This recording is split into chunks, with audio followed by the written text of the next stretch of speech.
Hello and welcome back to our channel. So today in this video we are going to talk about how you can log out to the Ulta Beauty account.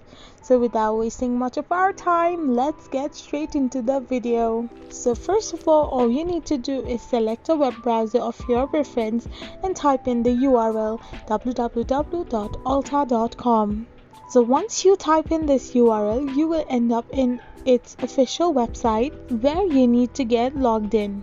So once you are logged in, you need to click on the three lines on the left hand side of the screen. There you need to click on your name and you will be redirected to a page where at the end of the option board you can find the sign out option. So now all you gonna do is click on the sign out option and you will get signed out from your account. So to check it, you can click on the profile icon and you can see that you need to log in into your account again. So this step is for your confirmation about getting logged out of your Ulta account. I hope you found this video helpful, so don't forget to hit that subscribe button and do give us a thumbs up. We will be back again with these informative videos.